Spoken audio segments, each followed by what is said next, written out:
Secretaría Académica, buenas tardes. ¿Quién está ahí de la Secretaría Académica?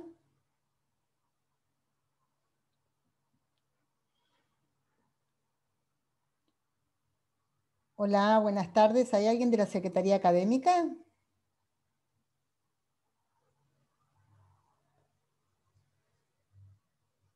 ¿Alguno de los vedeles? Sí, doctora, acá estoy. ¿Cómo le va? Ah, ¿qué tal? ¿Cómo estás? Buenas tardes. Buenas tardes. Discúlpame, lo que necesito es que me cortes la grabación porque yo voy a grabar en mi máquina y que Ah, me pases perfecto. como operadora, si sos tan amable. Reanudar. Bien. Grabando. Perfecto.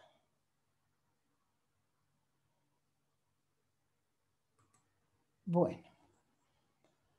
Bueno, bienvenidos, bienvenidas a esta segunda parte de la cursada. Poquitos, son poquitos. ¿Qué pasó? ¿Quedaron muchos en el camino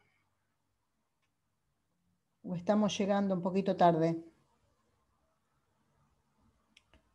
Hoy se rinde obligaciones, no sé si por eso, por ahí Ah, sí, puede ser. alguien se ha podido conectar o Puede ser, un puede poquito más ser. tarde, pero por ahí no se han conectado.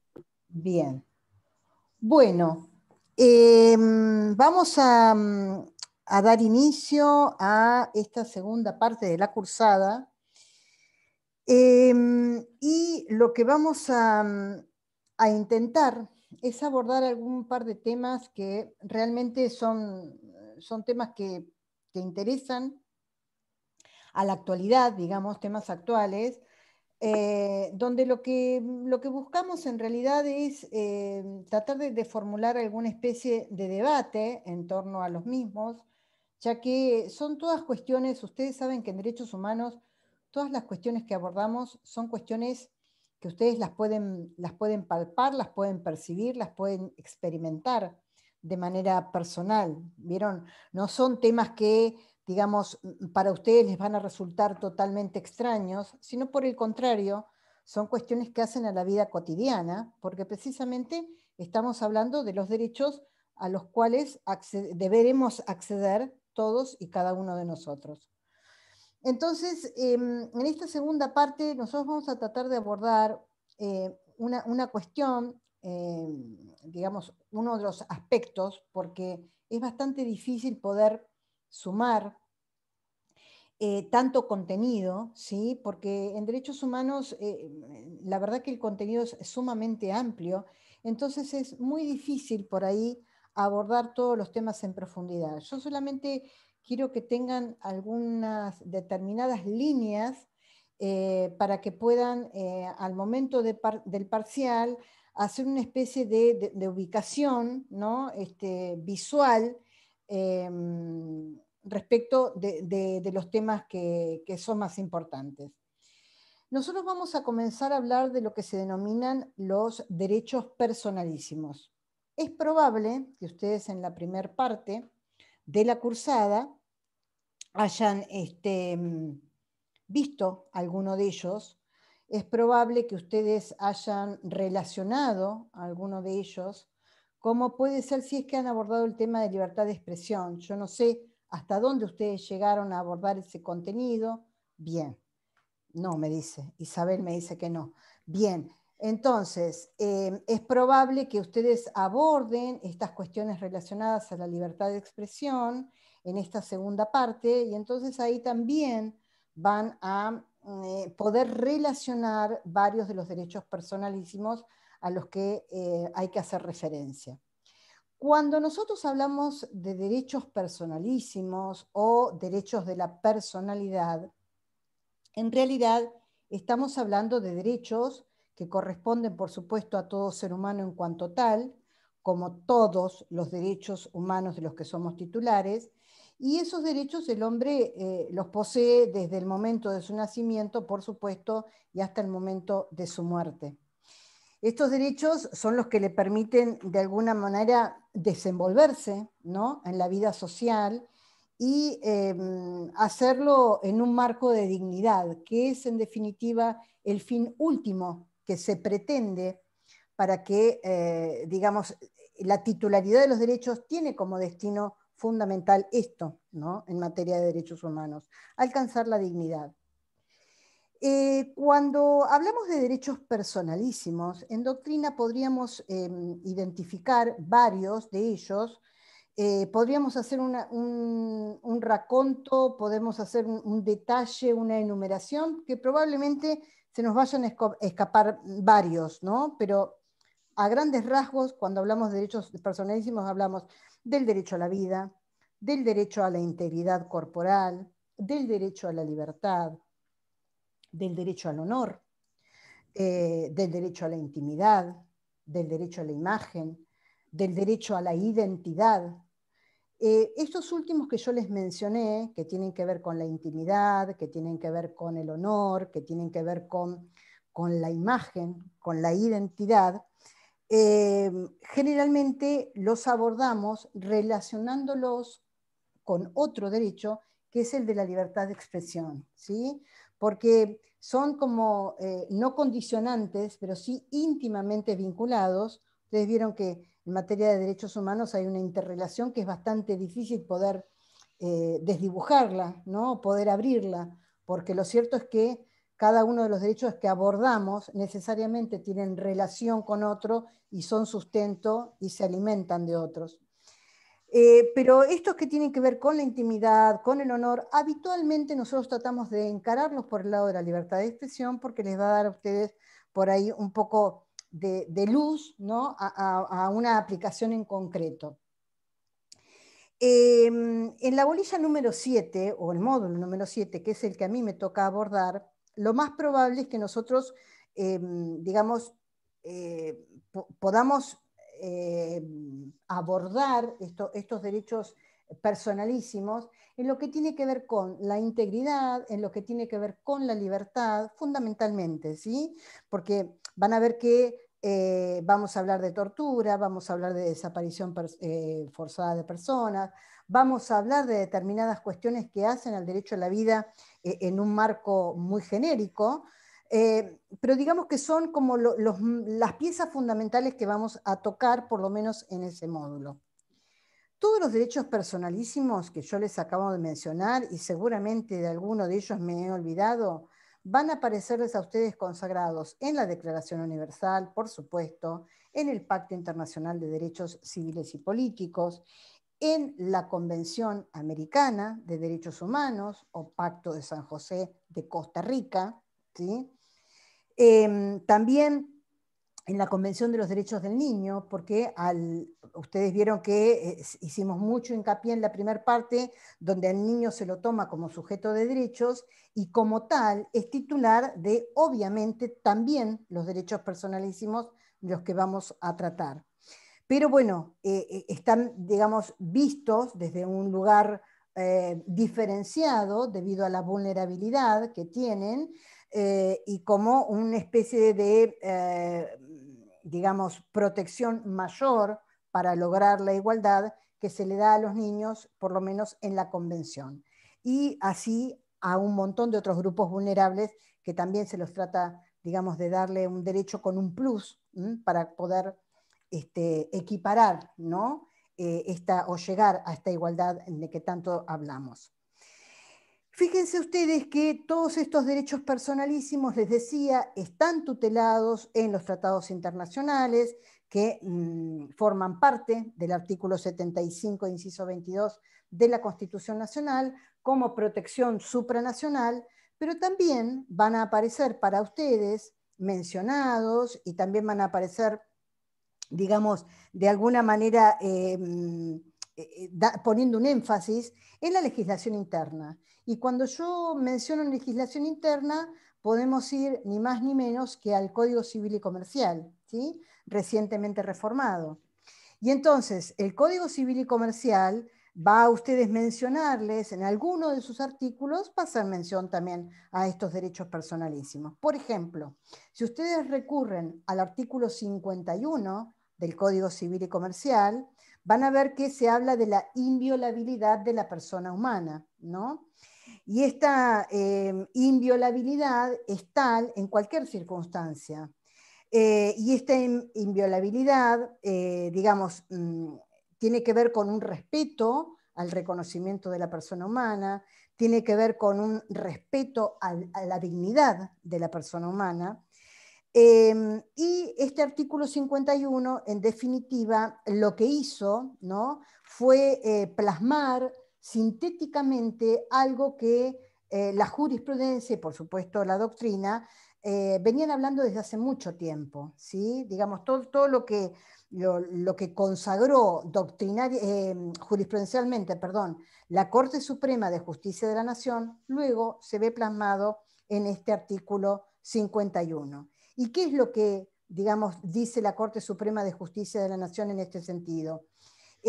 Si nosotros pudiéramos sintetizar el concepto, tendríamos que decir que toma al hombre como eje, ¿sí?, del sistema jurídico, como eje del sistema jurídico, como centro del sistema jurídico.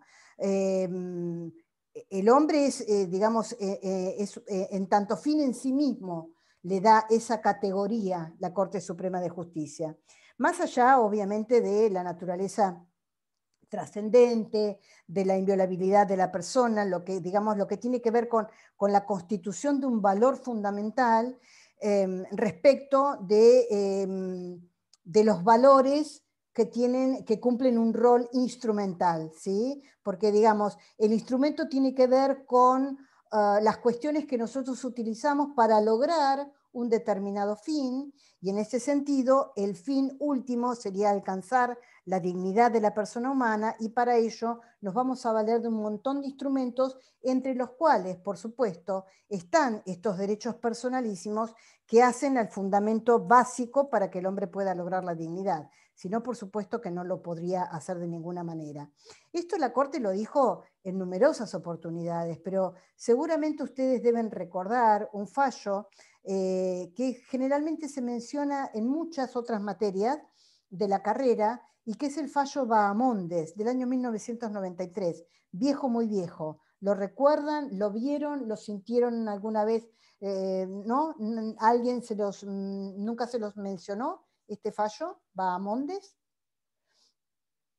Bien, probablemente ustedes puedan hablar como antecedente de Bahamondes cuando refieran algo que tenga que ver con la libertad, la objeción de conciencia, ¿sí?, la libertad religiosa. Probablemente, si se aborda esa temática o hacemos tiempo de abordarla oportunamente, se refieran a este fallo Bahamondes. El fallo Bahamondes es del año 1993, les vuelvo a repetirles, es un fallo muy viejo, pero fue señero en un montón de cuestiones que hacían a la objeción de conciencia. Bahamondes era un señor que hoy por hoy está zanjada esa situación, pero nosotros tenemos que conocer cuál es el antecedente, porque lo que nosotros hoy contamos como legislación en el ámbito interno y en el ámbito internacional llevó un tiempo de elaboración, hubo que transitar todo un camino para lograrlo, ¿sí? Y este logro fue un logro sumamente avanzado en los últimos años, pero, digamos, a nivel histórico no ha transcurrido una cantidad de años tan larga, ¿no?, para llegar al lugar donde hemos llegado. Pero sí hubo todo un camino que atravesar. Y en el caso de Bahamondes, fíjense ustedes que nosotros hoy contamos con una ley que se llama la Ley de Derechos del Paciente. Hicieron mención en la primera parte, hablaron algo del derecho a la salud, y en este sentido, un poco vincular esta Ley de Protección de los Derechos del Paciente a este derecho fundamental, ¿o no? Profesora, yo recuerdo haber visto este fallo en otra materia. Bien, sí, probablemente en Si penal. no me equivoco, es sobre un judío que se negó a recibir transfusión sanguínea. En realidad, más que un judío, era una persona que profesaba la religión de Testigos de Jehová.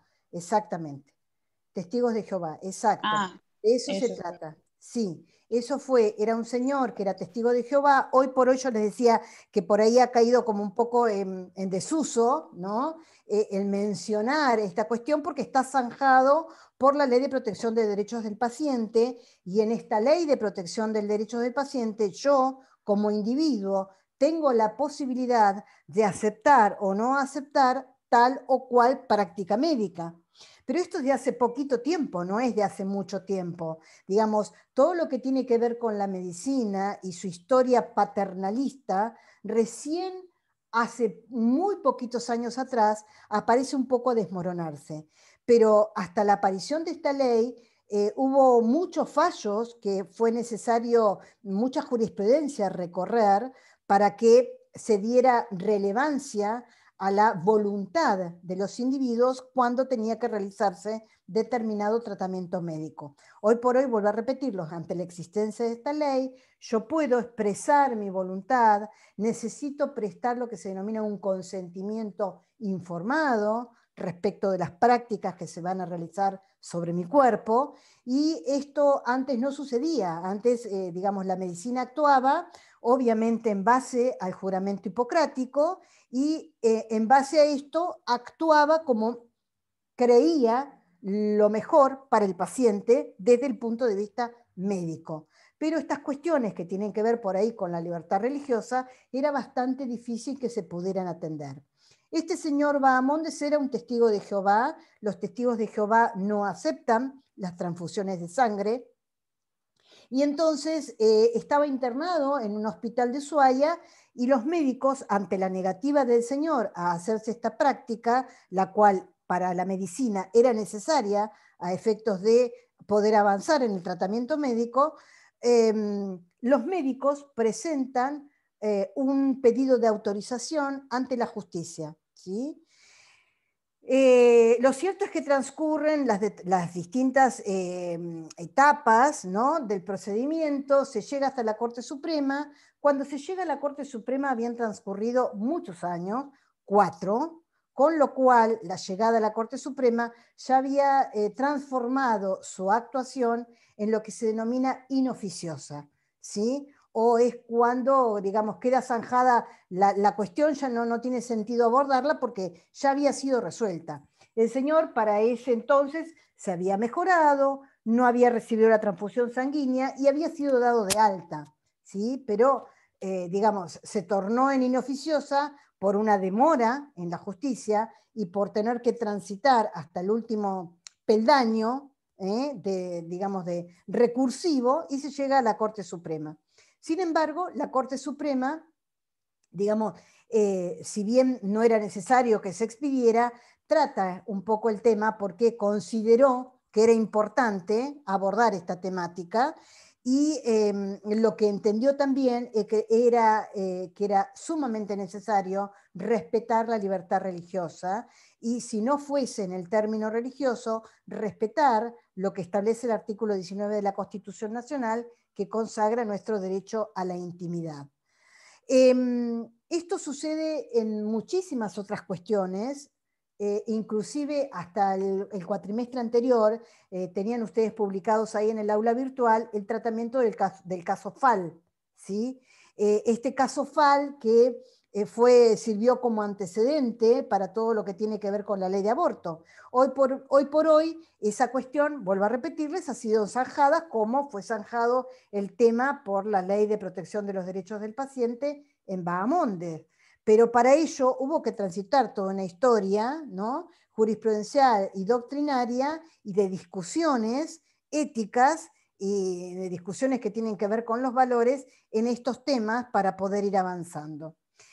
En definitiva, este antecedente, les decía, lo que tiene de importante es que afirma que la persona humana posee dignidad, una dignidad que es ontológica, es decir, es una dignidad sustancial para el individuo, que tiene un valor intrínseco, ¿sí? Tiene un valor intrínseco que no va a depender de factores externos.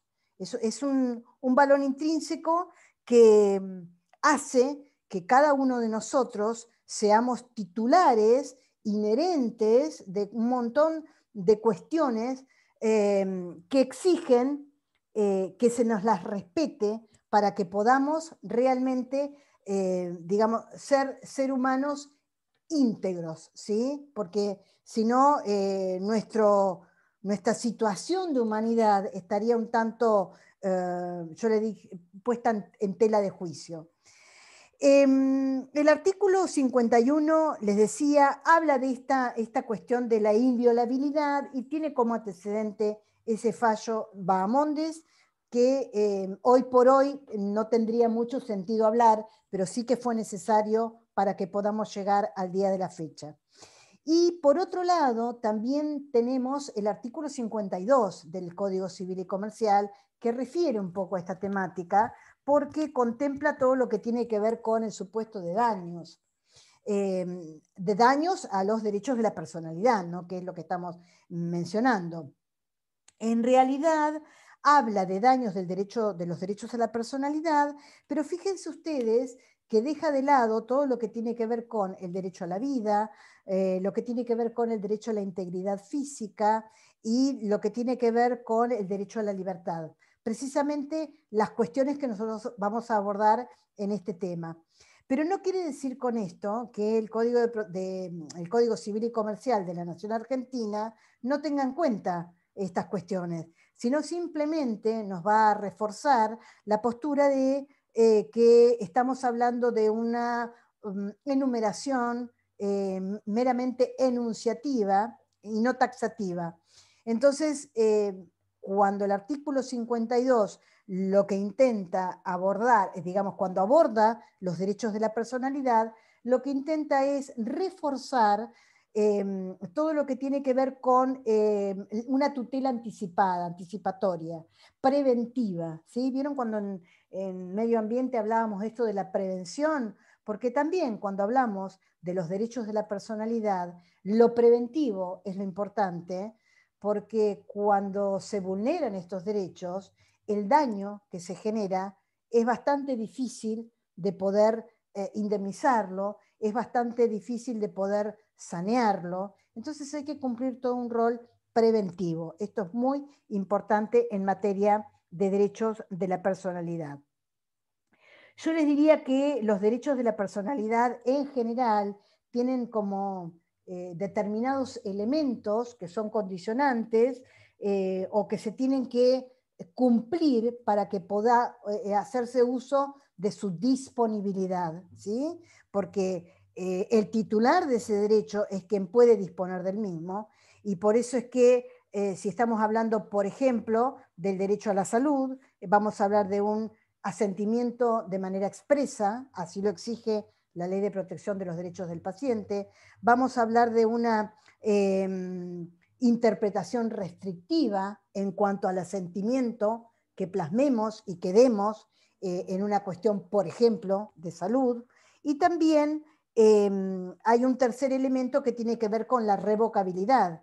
Vieron que la Ley de Protección de los Derechos del Paciente permite también que nosotros podamos arrepentirnos, ¿sí?, de esto que manifestamos y que cumplimos con los recaudos que establece la ley hasta último momento, ¿sí? Es decir, se puede revocar en tanto y en cuanto la conducta no se haya llevado a cabo. Esto hace a la disponibilidad. Esto significa que podemos disponer de ese derecho, ¿sí? Hay un doctrinario que se llama Navarro-Floria, que hace una división tripartita de los derechos personalísimos, que viene, digamos, es por ahí muy atinente aplicarla a lo que nosotros tenemos que abordar. Él hace una división, por un lado, de los derechos que tienen que ver con la integridad física. Por el otro lado, los que tienen que ver con la integridad espiritual. Y por el otro lado, los que tienen que ver con el derecho a la libertad, ¿sí?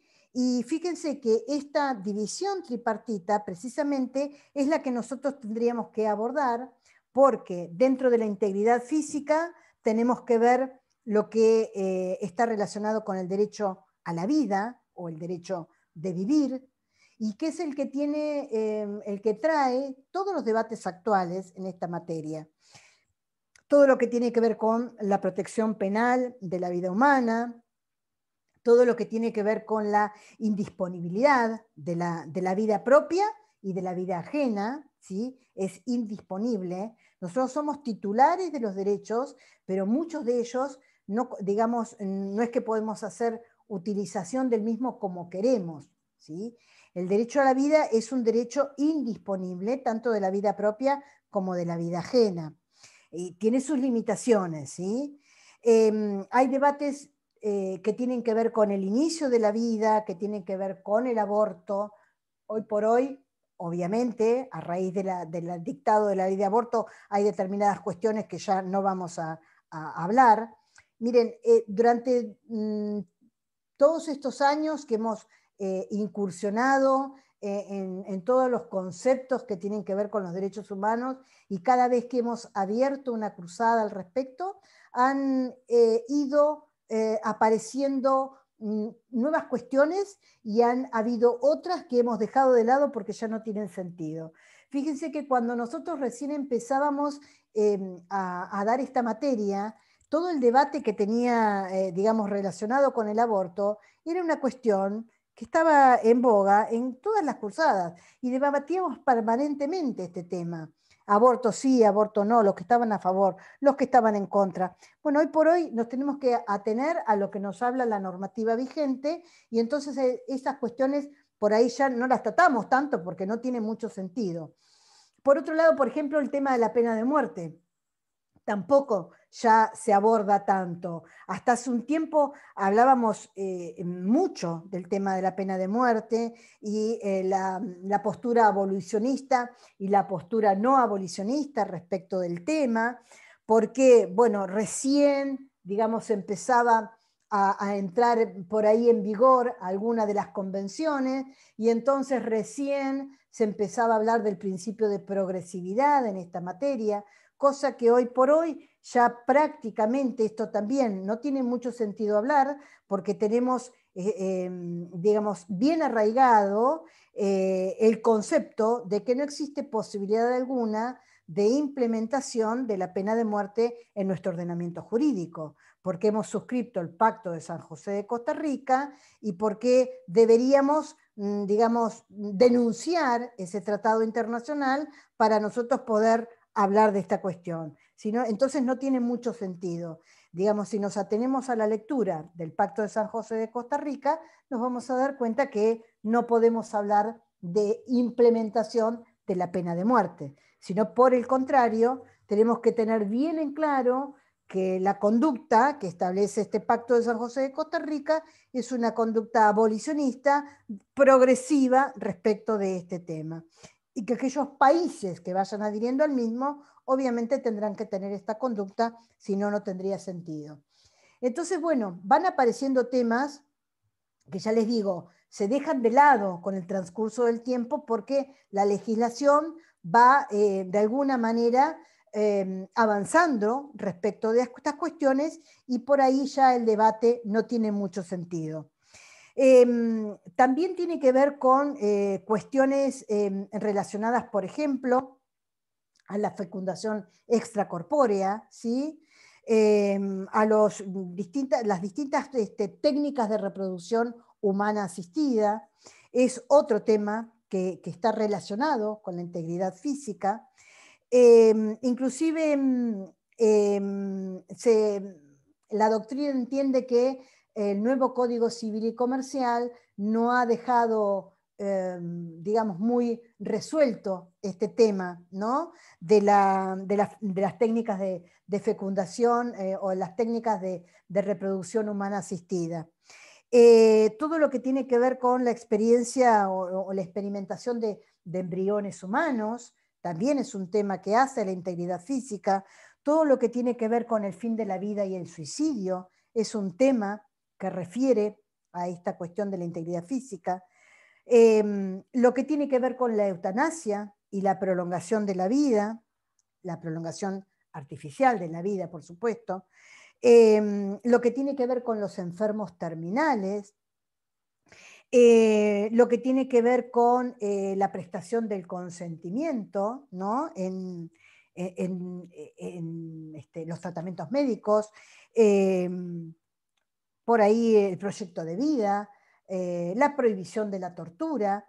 Todas estas cuestiones son debates actuales, debates que tienen relación con esta división que hace Navarro Floria de la integridad física. Y después podemos hablar nosotros de la otra parte de la división que tiene que ver con la integridad espiritual, y en esta integridad espiritual nosotros probablemente no la vayamos a tratar, porque vuelvo a repetirles, es un tema que está más bien relacionado con la libertad de expresión, o que se aborda habitualmente cuando se habla de libertad de expresión, y tiene que ver con el derecho a la identidad, el derecho al honor, el derecho a la intimidad, el derecho a la imagen, todos, digamos, todo lo que tiene que ver con la ley de identidad de género, que se acaba de cumplir su aniversario, ¿sí? Todo lo que tiene que ver con la polémica de la medicina o el debate médico, todo lo que tiene que ver con la relación existente entre libertad de expresión, intimidad y honor, con el derecho a informar, el derecho a la información e Internet, por ejemplo, también es un tema de debate actual. Cuando hablamos del derecho al honor, seguramente referirnos no solamente al honor de nosotros como individuos, sino también al honor familiar, sino también todo lo que tiene que ver con el honor de las personas jurídicas, ¿por qué no el honor de nuestros muertos? ¿Sí? Son temas que realmente requieren digamos, circunscribirlos probablemente a esta rama de la integridad más bien espiritual. Y por otro lado, tenemos todo lo que tiene que ver con el derecho a la libertad.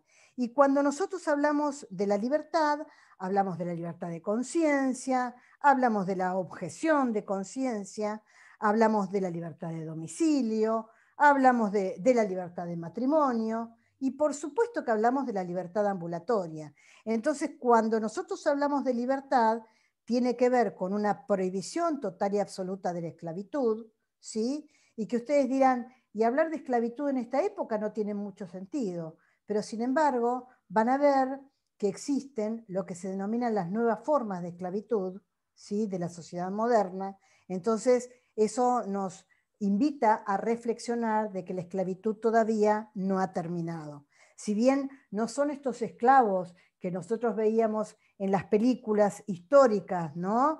Que tenían cadenas o que estaban de alguna manera impedidos de trasladarse con algún elemento externo, hoy por hoy existen otras modalidades de esclavitud, y fíjense ustedes que la trata de personas, por ejemplo, es una forma de esclavitud, ¿sí? Entonces hay como todo un debate en torno a la esclavitud que tiene que ver, por supuesto, con las nuevas modalidades de esclavitud. Lo que tiene que ver con la desaparición forzada de personas también está íntimamente relacionado al derecho a la libertad. Por supuesto, porque está absolutamente violentado la libertad ambulatoria. Y esta desaparición forzada de personas que se convierte en un delito de lesa humanidad, juntamente con un montón de otros derechos humanos vulnerados que también, como genocidio, por ejemplo, se pueden convertir en un delito de lesa humanidad, y que van a tener que ver seguramente con la inclusión de determinados elementos característicos que hacen a que el delito sea tipificado de esta manera. Entonces, estas tres grandes ramas de derechos personalísimos, derecho a la integridad física por un lado, derecho a la integridad espiritual por el otro, y derecho a la libertad, incluyen un montón de cuestiones actuales de debate que nosotros vamos a tratar de simplificar y de abordar por lo menos alguna de ellas de manera así bastante genérica, ¿sí? Porque es sumamente difícil abordar todas en tan poquito tiempo de cursada. Me interesa que ustedes sepan que hay un par de convenciones que nosotros vamos a incluir en esta parte del parcial, que tiene que ver con la desaparición forzada de personas, que tiene que ver con la Convención contra la Tortura, ¿sí? Digamos, son convenciones que ustedes necesariamente van a tener que leer, obviamente van a internet y las tienen, y de esas convenciones lo que interesa resaltar... Profe, ¿podría repetir cuáles son las convenciones, por favor? La Convención sobre Desaparición Forzada de Personas, la Convención contra la Tortura, y van a leer una convención que es contra la esclavitud, que en realidad no forma parte de nuestro ordenamiento, pero sí es necesario leerla para poder tener, digamos, el concepto básico del cual ustedes van a arrancar en materia de esclavitud, ¿sí? ¿Qué es importante que conozcan de estas convenciones? ¿Cómo definen o cómo tipifican el delito? ¿Qué es esclavitud? ¿Qué es tortura? ¿Qué es malos tratos? ¿Qué es desaparición forzada de personas? Eso es, digamos, lo fundamental, el concepto que hay en esa convención, que está claramente establecido, respecto de estos delitos.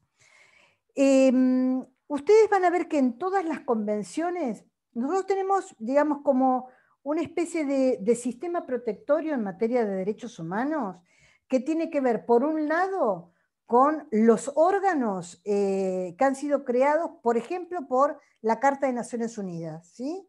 La Carta de Naciones Unidas crea determinados órganos que en materia de derechos humanos promocionan y protegen a los mismos. También ocurre esto a nivel americano, ¿sí? O a nivel regional. Por supuesto que hay determinados órganos que van a proteger y promocionar los derechos humanos. Pero también están lo que se denominan los órganos de los tratados, ¿sí? Es decir, instituciones que aparecen creadas por las convenciones internacionales en materia de derechos humanos, que también van a cumplir un rol de protección y promoción en materia de derechos humanos. Y fíjense que en todas las convenciones que ustedes hayan podido ver, aparecen los comités, ¿sí? Cada convención crea un órgano que es el comité en la Convención de los Derechos del Niño, el Comité de los Derechos del Niño. En la Convención contra la Tortura, el Comité contra la Tortura. Que ese comité lo que hace es cumplir un rol de custodia y de vigilancia permanente de cumplimiento por parte de los estados de la convención a la que suscriben. Es decir, si yo adhiero a la Convención contra la Tortura, el comité, como país, va a controlar que yo cumpla con todas las pautas que establece esa convención. Si no, no tendría mucho sentido, porque adherimos a una convención y con eso ya el país quedaría, digamos, de alguna manera cubierto a que es un país que protege y que difunde, ¿no? Y respeta los derechos humanos. No, no es así. Tengo que cumplir con determinadas pautas, sobre todo tengo que cumplir con presentaciones de informes de manera periódica que hacen el relevamiento de cómo estoy cumpliendo yo con las pautas que da el tratado al cual me he adherido. Y esto generalmente se presenta ante ese comité que ha sido creado por el tratado, y ese comité es el que evalúa si yo he cumplido o no con las pautas del tratado al que me he adherido. Entonces, lo que hace ese comité es analizar el informe que da el país.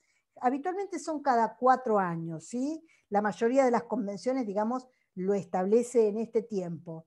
Ese comité lo que hace es evaluar el informe que yo presento, analiza, hay una especie de ida y vuelta respecto de si yo cumplí con todas las pautas, cuáles me falta reforzar, cuáles no estoy cumpliendo, cómo puedo hacer para cumplirlas. Y luego el país, digamos, da una devolución de eso que pide el comité, y luego el comité lo que hace es lo que se denomina un informe final y una observación respecto a la conducta que ha tenido el país durante ese tiempo del informe, ¿sí? Esto es muy importante porque de esta manera lo que se puede es chequear cuál ha sido el comportamiento que tiene el país a ese respecto en materia de derechos humanos. Por ejemplo, el Comité contra la Tortura, en la última observación que le hizo a la República Argentina, Argentina deja mucho que desear, ¿sí? Argentina ha tenido, digamos, bastantes dimes y diretes en este sentido. A pesar de que la tortura es una institución que ya no debería existir en estos tiempos, nos resulta sumamente difícil, ¿no?, de hablar por ahí de tortura. Decimos, ¿cómo puede ser? Si esto pertenece a otro siglo. Lo cierto es que, como, al igual que la esclavitud, la tortura se sigue dando con modalidades absolutamente diferenciadas a lo que se hacía antes, y a veces no tanto, pero se siguen dando, ¿sí? Las situaciones de tortura se siguen dando.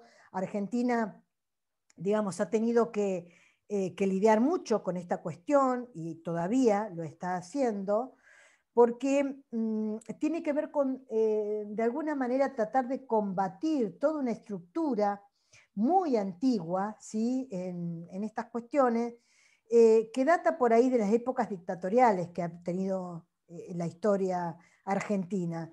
Entonces, toda esa época dictatorial no se ha desgranado, desmenuzado y diluido totalmente. Quedan resabios todavía de esas cuestiones, y entonces hace que por ahí las fuerzas de seguridad cumplan con un rol donde muchas veces se escabulle esta cuestión de la tortura, ¿sí? En el servicio penitenciario se suele dar mucho esto, ¿sí? Y es algo con lo que se lucha de manera muy habitual, y es algo que el comité ha llamado la atención, ha observado a Argentina muchas veces. Hubo un caso, profesora, en Mendoza, sí, ¿verdad? Hace unos años atrás. Sí, que, claro. No permitían el ingreso a las cárceles.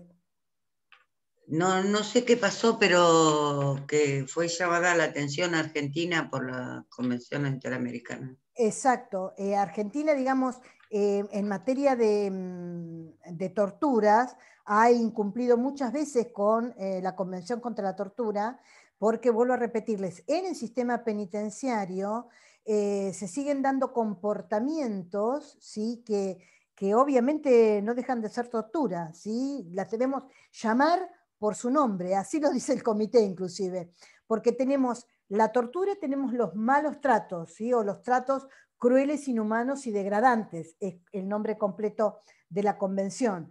Pero dice el comité, no tenemos que hablar de tratos inhumanos, crueles y degradantes. En muchos casos que nosotros hemos observado son tortura, no son malos tratos, son tortura.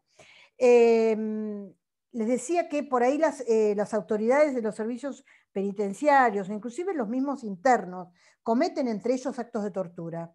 Hay lo que se denomina, digamos, para el comportamiento de inicio, el bautismo inicial, ¿sí? Es algo totalmente sanguinario, sangriento y absolutamente tortuoso para los individuos que ingresan al sistema penitenciario. Depende ello de los delitos que se hayan cometido. Ustedes tienen que haber escuchado seguramente esto. Está tratado en muchas películas, y no es que las películas no reflejan la realidad. Generalmente las películas, digamos, son cuestiones sacadas de la realidad, reformuladas, pero en definitiva tienen un gran soporte real, ¿sí? No es algo fantasía pura. Se pueden agregar seguramente condimentos al cine para desarrollar estos temas, pero muchas cuestiones obviamente se han sacado de la realidad.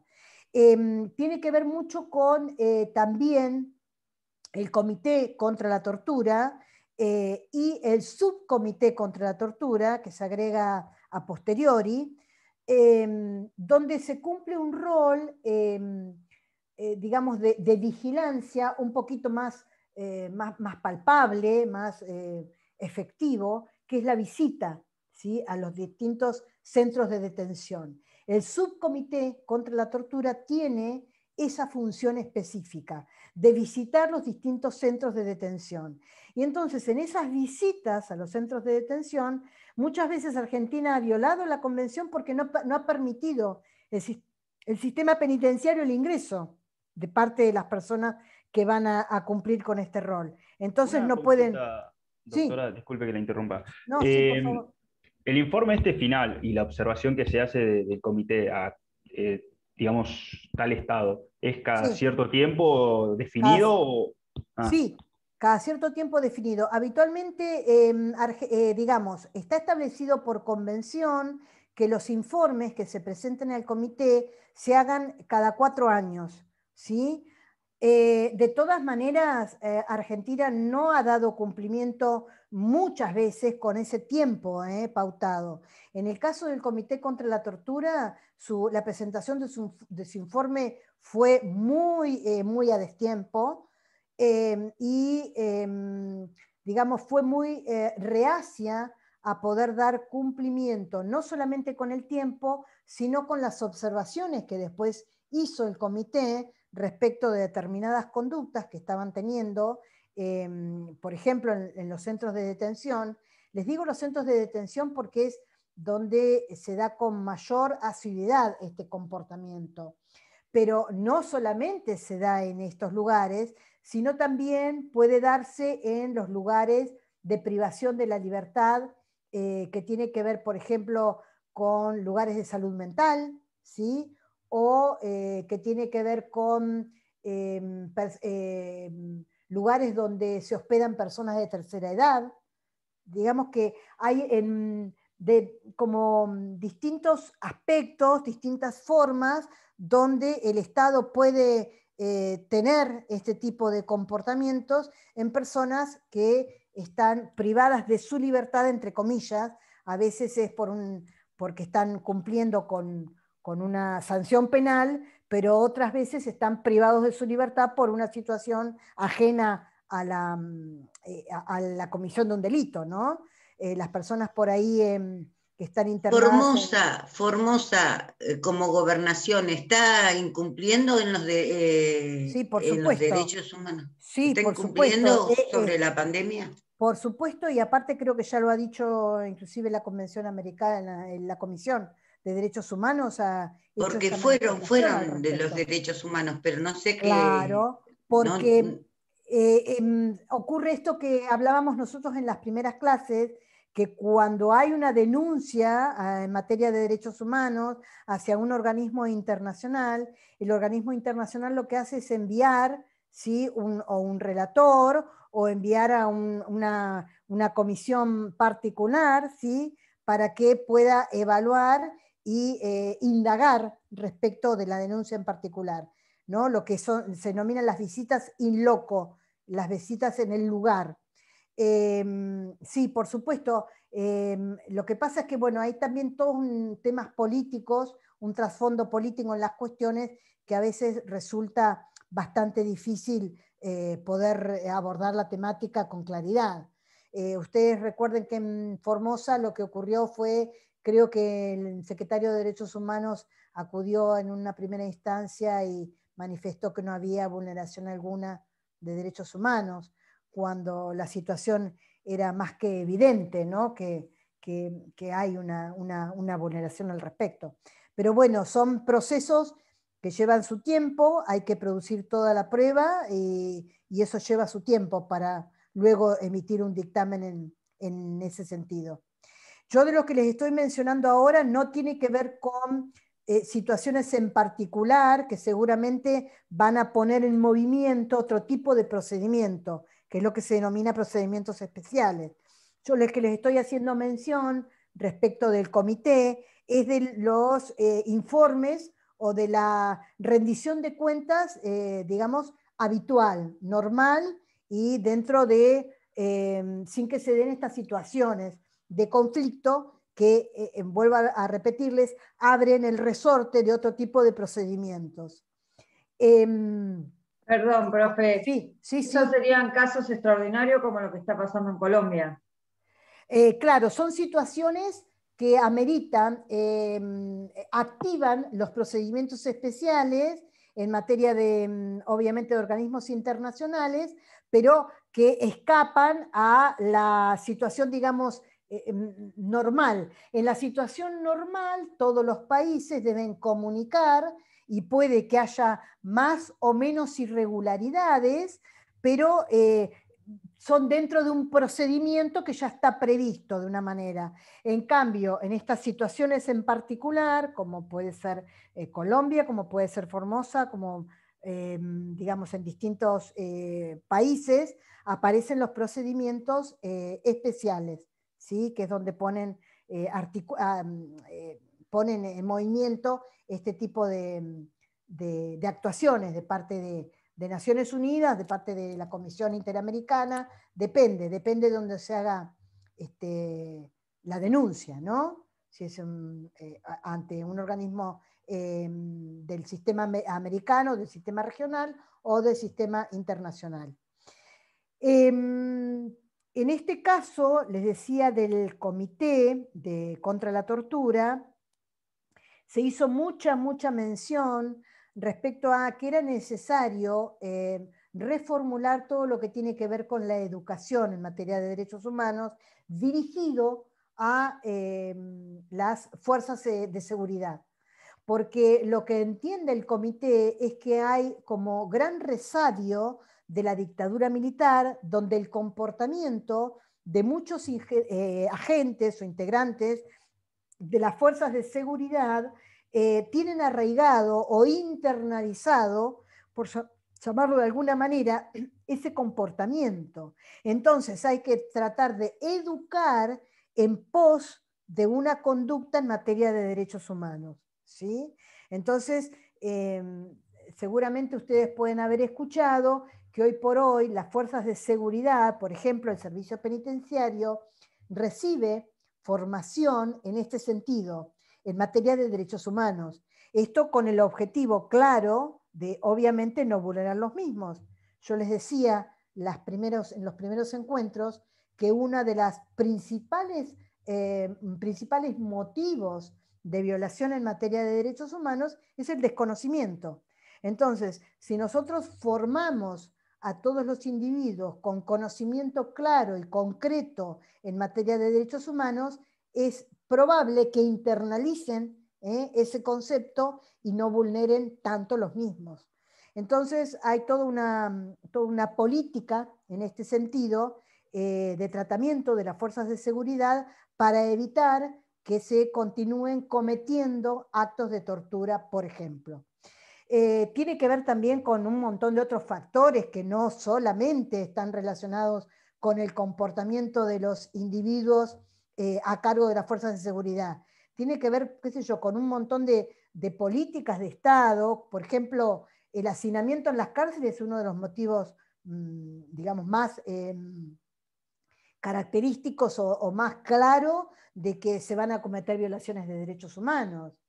Cuando los individuos no pueden transitar el cumplimiento de una pena dentro de un marco de dignidad al cual también tienen derecho, por supuesto que también hay una violación de derechos humanos, ¿sí? Entonces, bueno, les repito, todos estos órganos creados por los tratados internacionales, llámese Convención contra la Tortura, llámese Convención contra la Desaparición Forzada de Personas, tienen este órgano que es un comité encargado del relevamiento del cumplimiento del tratado al que estamos haciendo referencia, ¿sí? Yo quisiera que hoy comencemos a charlar un poquito respecto de una de esas tres divisiones tripartita, esa división tripartita que les mencionaba al principio, y que tiene que ver con la integridad física, ¿no? Algunas de las cuestiones relacionadas, mejor dicho, con la integridad física. En este sentido, aparece, digamos, un tema, que es un tema de debate muy interesante. Yo les dejé a ustedes un video colgado, tienen un video colgado en el aula virtual, que se titula ¿Qué piensan los que no piensan como yo? Y que refiere a este tema que está relacionado con la eutanasia, ¿sí? Cuando nosotros hablamos de eutanasia, en realidad tenemos que ir un poquitito más atrás en el concepto, o antes de hablar de a qué nos referimos cuando nos referimos de eutanasia, y tenemos que hacer referencia a que, discúlpenme, hasta acá, ¿todo bien? ¿Se entiende de lo que estamos hablando? ¿Tienen alguna pregunta para hacer? ¿Algún comentario para agregar? Sí, profe. Sí. Yo tengo una consulta, no sé si capaz que la has dicho, pero ¿cuándo fue la última vez que se vino el comité, digamos, de tortura acá a la Argentina? No, el comité no es que haga visitas Subcomité, perdón. asiduas, sino que nosotros debemos informar y ese informe está obviamente avalado, ¿no? por estadísticas y por un montón de, digamos, de otra documentación, ¿no? que en definitiva no es el mero dicho del país, que está todo divino, todo fantástico, sino que yo tengo que incorporar documentación que avale lo que estoy mencionando, digamos, como en los procesos, la prueba a la que estoy haciendo mención. No, o sea, no es fácil falsificar esos datos. No, no es fácil, pero fíjense que, ¿saben? Uno de los temas de, digamos, de violación en Argentina, que era clarísimo y esperemos que eso se esté tratando de revertir, era la falta de estadística.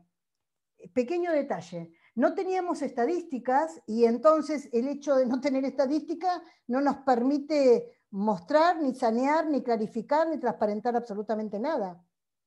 Entonces, eso fue un gran tema, porque ahí sí es posible falsear los datos. Entonces, uno de los llamados de atención del comité fue precisamente sanear toda la cuestión que tenía que ver con la estadística.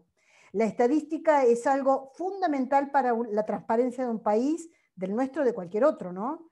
Entonces, bueno, se instó a que todo lo que tuviese que ver con la estadística tratara de revertirse, porque era algo que no existía. Yo te diría que la última, digamos, el último informe debe ser de no hace mucho tiempo, si yo mal no recuerdo, tiene que ser 2017, digamos, la última vez que aparece que el comité da el informe final respecto del comportamiento de Argentina. Y yo lo tengo por ahí, después se los voy a subir al aula para que ustedes puedan revisarlo y de alguna manera observar qué fue lo que dijo. No hace mucho tiempo, 2017 creo que fue la última, digamos, el último informe. Pero ¿saben qué? Fue en 2017, pero en realidad hizo como una devolución de 2 informes juntos de Argentina, porque había estado años luz sin informar, muchísimos años sin informar. Entonces, digamos, como no había datos, era muy, muy difícil que pudieran ellos evaluar para ver cuál era el comportamiento real. Entonces, bueno, se juntaron 2 informes juntos, creo que fue 2012, 2015, que hicieron la devolución en el 2017. Y ahí, bueno, una de las cuestiones que hicieron mención fue esta, el tema de la estadística.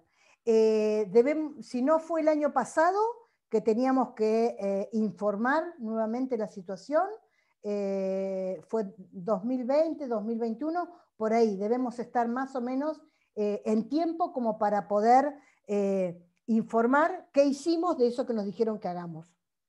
No es tan lejos, digamos, no es tan viejo el informe al que les hago mención, pero no obstante eso, fue un informe que vino con mucha demora, con mucho retraso, porque, vuelvo a repetirle, el tema de la estadística dejó mucho que desear durante muchos años en Argentina.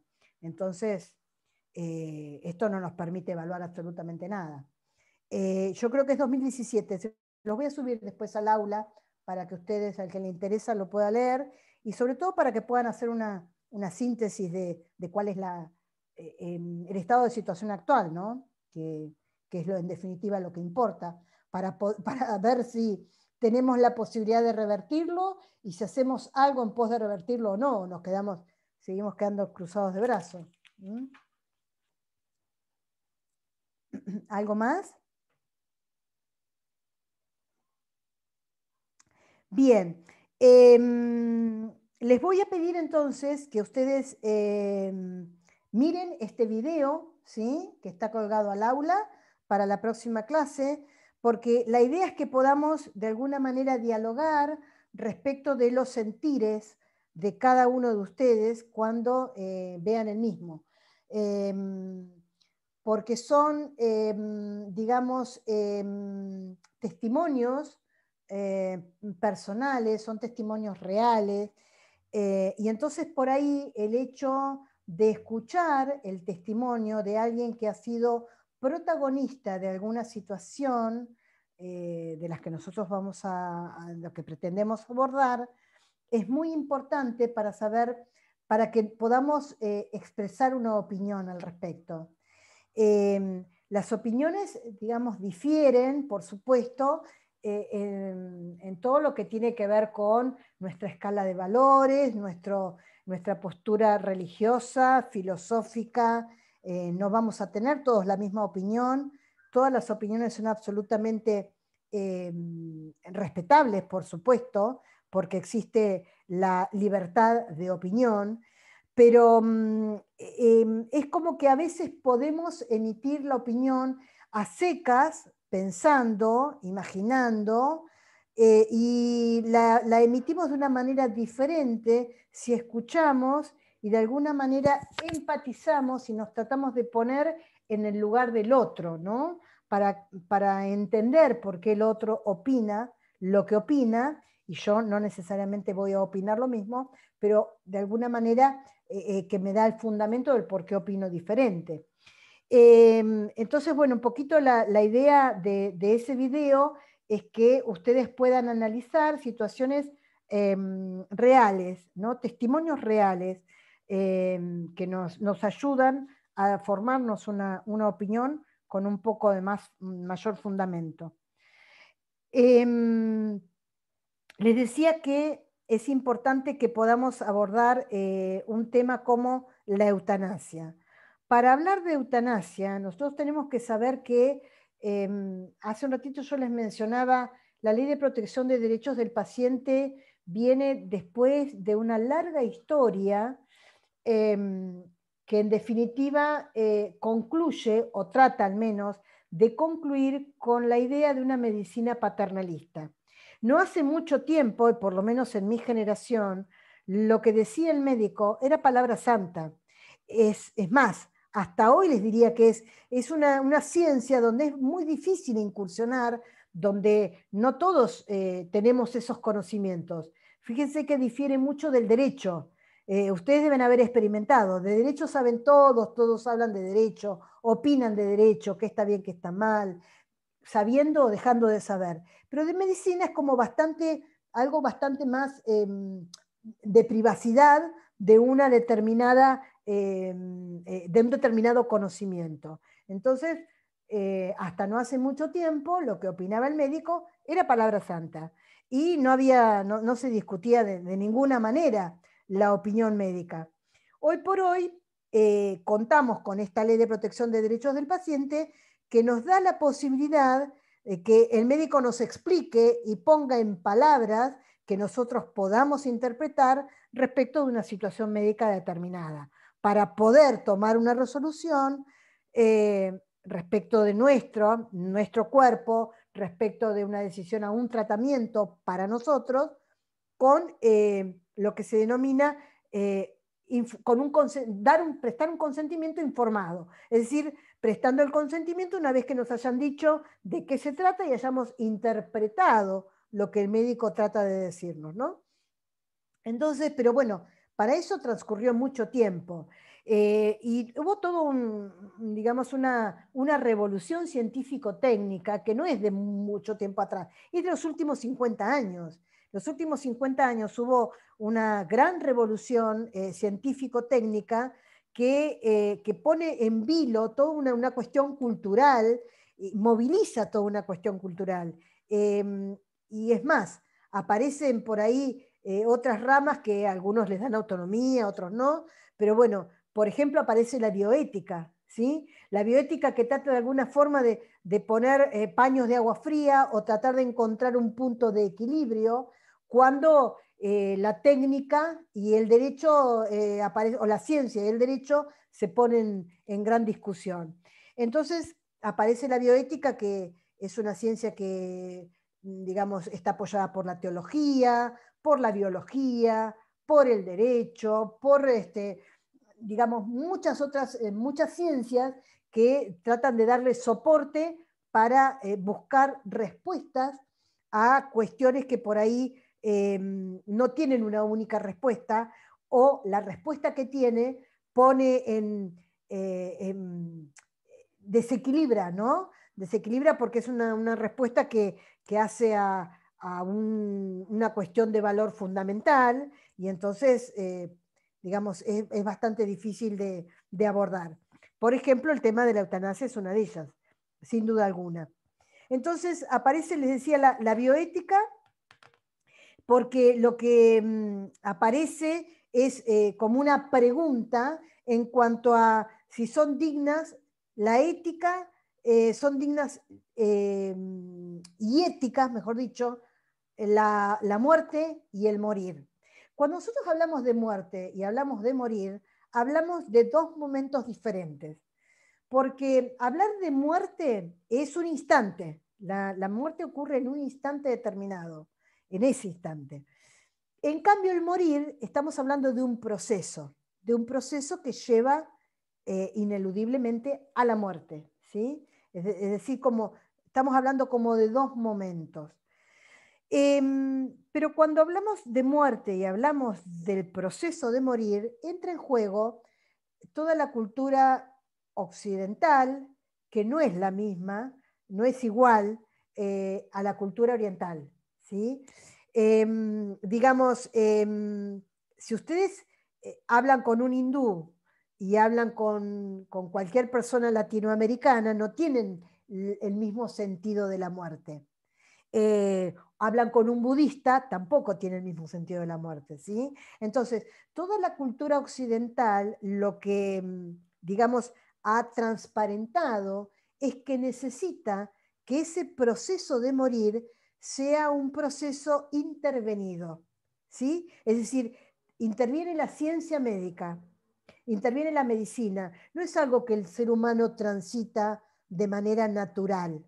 En otras culturas, el proceso del morir de alguna manera se evidencia como algo de que tiene que ocurrir de esa forma y se deja que se transite y ocurra. No pasa lo mismo en nuestra cultura. En realidad, el 70% de las muertes en la cultura occidental es una muerte intervenida, esto es, se hace en determinados establecimientos, sucede, mejor dicho, en determinados establecimientos de salud. Seguramente, digamos, ninguno de ustedes ha experimentado este tránsito, a no ser que sea la muerte súbita que ocurre en la casa, por ejemplo, ¿sí? No es un proceso que ocurre en la casa, ocurre en los centros de salud. Ojo que estamos hablando acá, cuando hablamos de eutanasia, estamos hablando por ahí de enfermedades terminales, ¿sí? No estamos hablando de la situación de muerte, vuelvo a repetirle, súbita, porque eso nos encuentra cualquiera de nosotros en cualquier momento, en cualquier lugar, y nunca vamos a poder ni pensarlo. Yo les estoy hablando de un proceso de morir que tiene que ver con un tránsito de una enfermedad terminal y que habitualmente es lo que, digamos, pone en el tapete este tema de la eutanasia, si no, obviamente ni hablaríamos de lo mismo. Para toda la cultura occidental, aparte de ser la muerte ser intervenida, la muerte tiene toda una cuestión negativa, ¿no? Ninguno de nosotros transita esto como algo que tiene que ser. Pero fíjense ustedes que es algo erróneo, porque todos nacemos y morimos, digamos, que forma parte del proceso de la vida, forma parte de la vida la muerte, es una instancia más. No existe posibilidad de que vivamos eternamente, y entonces tenemos que, digamos, pensar que este tránsito lo vamos a tener todos. Pero para Occidente es algo negativo, es algo que está oculto, es algo que rechazamos, es algo que ignoramos, es algo que menospreciamos, todos los condimentos negativos que ustedes se puedan imaginar. Es algo que ocultamos, es algo que es misterioso, es decir, nos olvidamos que hay un morir y un proceso de morir, y que ese proceso, vuelvo a repetirle, forma parte de la vida.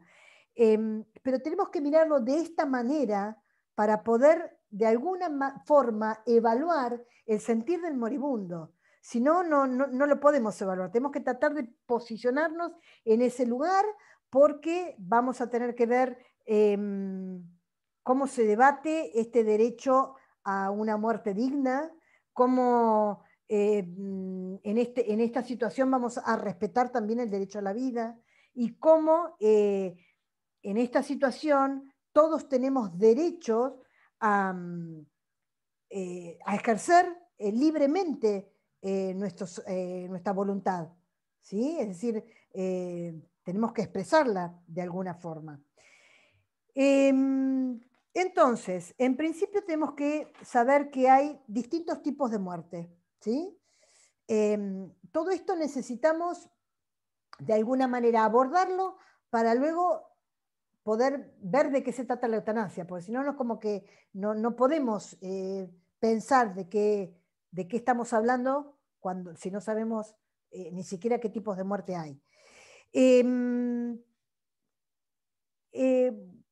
Una de las, digamos, organizaciones o instituciones que abordan este tema de los valores, cuando se pone en juego todo lo que tiene que ver con la dignidad, con la libertad, con el derecho a la vida, en situaciones muy difíciles de tomar una decisión, han cumplido un rol muy importante. Yo les decía la bioética, pero sobre todo, ¿saben qué? Que aplica la bioética lo que se denominan los comités de bioética. Volvemos otra vez con el tema de los comités. En este caso, no porque formen parte de una convención internacional, sino porque se denominan de esa manera a los grupos de personas de distintas ciencias, de distintas ramas, que abordan una temática en particular para tratar de dar una salida o una solución a un conflicto de derecho y de moral en el medio, ¿sí? Donde aparece en juego el derecho y los valores y la moral. Y son los comités de bioética, que funcionan en los hospitales habitualmente. Las clínicas no tienen, porque tiene que ver con, digamos, con la magnitud del nosocomio, ¿sí? Entonces los hospitales, que son lugares, digamos, de medicina de gran envergadura, tienen comités de bioética. Lo tiene el Hospital Privado de Comunidad de Mar del Plata, el Materno Infantil, el Hospital Intersonal, tienen estos comités de bioética, que son los que tratan de zanjar o de compatibilizar muchas veces todo lo que tiene que ver con la ciencia o con la aplicación de los instrumentos que pone la ciencia a mano, y los valores o los principios que entran en juego con la aplicación de esos instrumentos. Antes, digamos, que aparezca la Ley de Protección de los Derechos del Paciente, los comités de bioética cumplieron un rol muy importante. Hay un juez en Mar del Plata que se llama Pedro Hoff, que fue una persona que hizo mucho por este tema de la bioética y tuvo la oportunidad de expedirse muchísimas veces en las acciones que le llegaban de amparo para resolver un tema de salud o un tema de identidad. Hoy contamos con, vuelvo a repetirles, muchas leyes que han zanjado la situación, donde se expedía al respecto y echaba mano muchas veces en sus sentencias, en sus fundamentos, de lo que opinaban determinados comités de bioética. Muchas veces se ha pedido inclusive, digamos, auxilio, socorro, letra al comité de bioética cuando había que resolver una situación en particular. Situación en particular a veces tenía que ver con cuestiones médicas que, por ejemplo, había un señor de muchos años, un señor mayor, que era indigente y estaba internado en el Hospital Intersonal General de Agudos, sufría diabetes y ya le habían amputado una pierna. Entonces vieron que la diabetes, cuando avanza mucho esta enfermedad, casi inexorablemente lleva, para poder frenarla, a la amputación de determinados miembros del cuerpo. Entonces, ya le habían amputado, vuelvo a repetirles, una pierna, tenían que amputarle la otra. Entonces el señor interpuso una acción de amparo pidiendo que no le amputaran la otra pierna, porque si bien eso iba en desmedro de su salud, lo cierto es que la amputación de ambos miembros inferiores para él significaba vulnerar su dignidad como persona. No tenía sentido alguno seguir viviendo para él si ya, digamos, perdía sus miembros.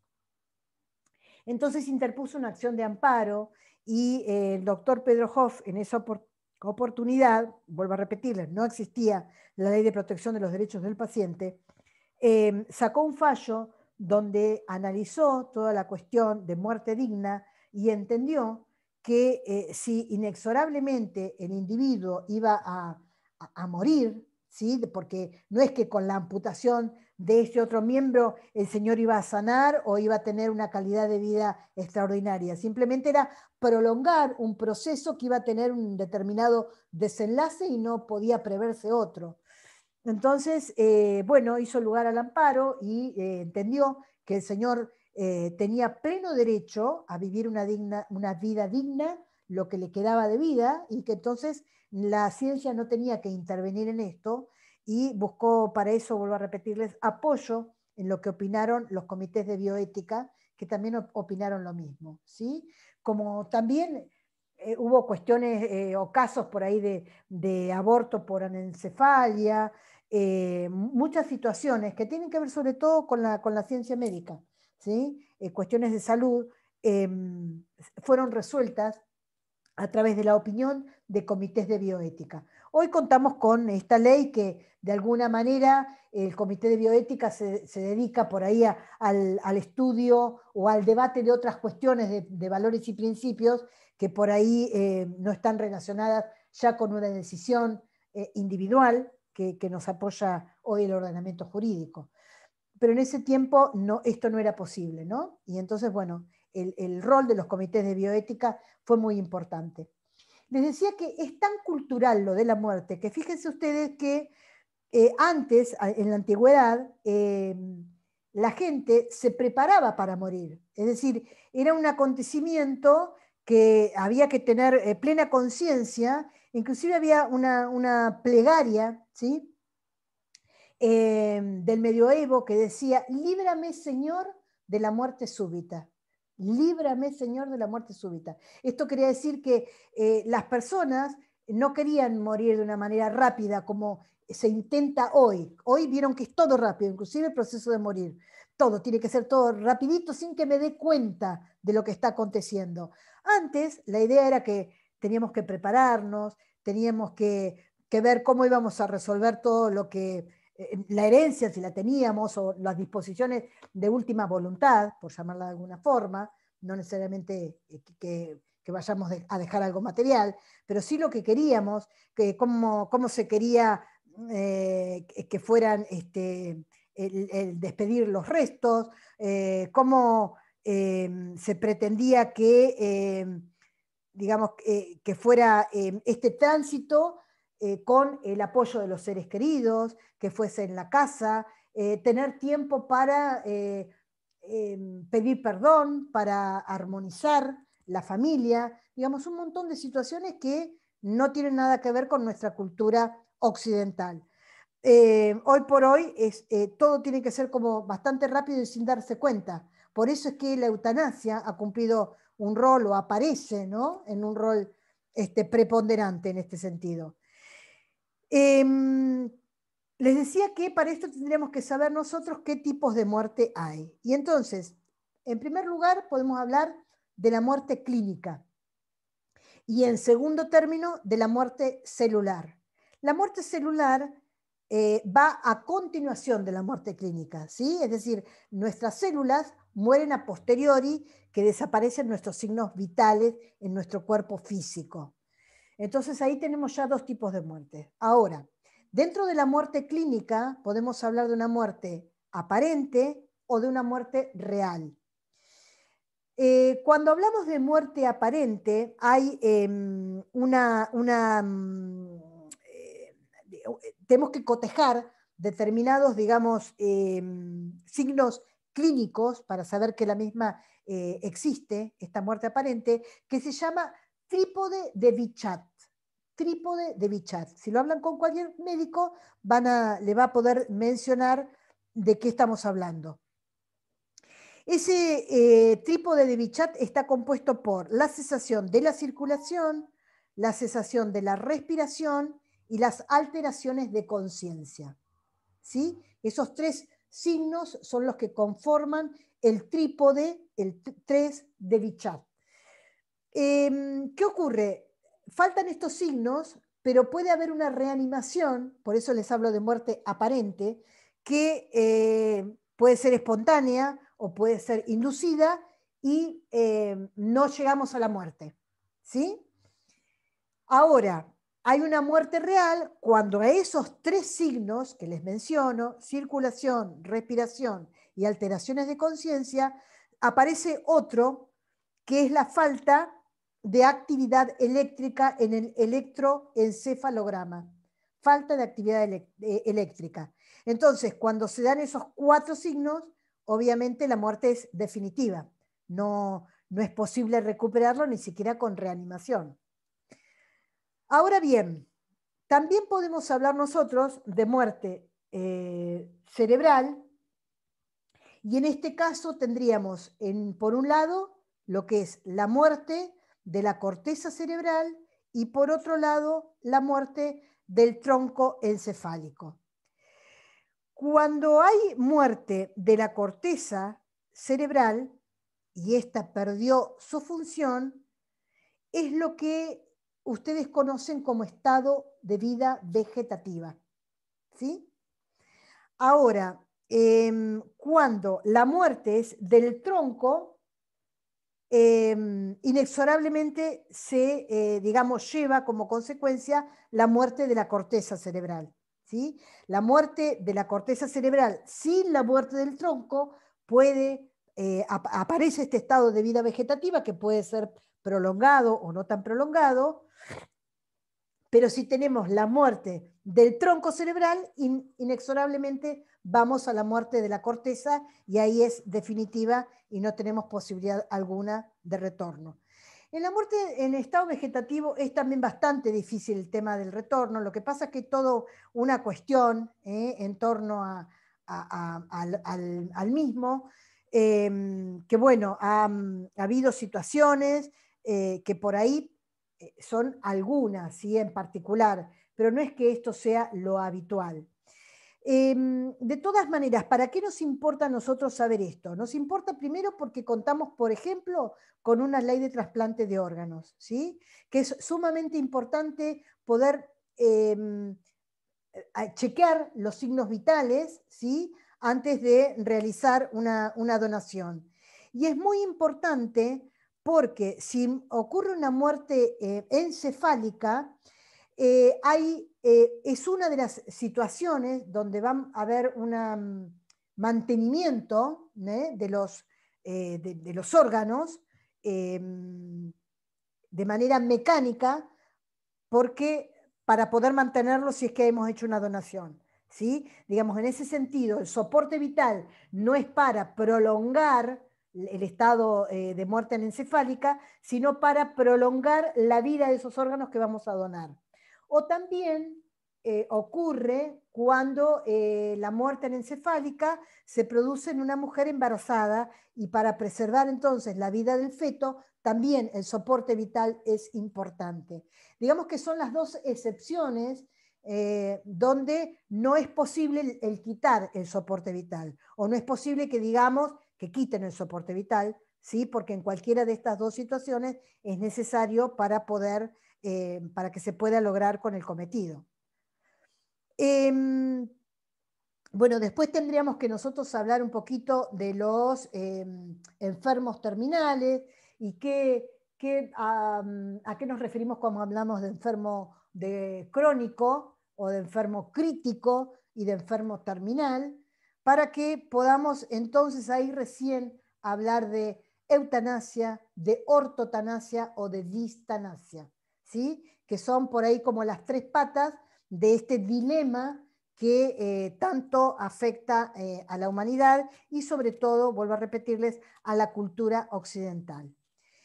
De esto vamos a continuar charlando la próxima clase. Espero no haber sido tan aburrida. Yo lamento muchísimo que tengamos que dar las clases de esta manera, digamos así como con un acelere tremendo, pero no tenemos tiempo, esa es la realidad.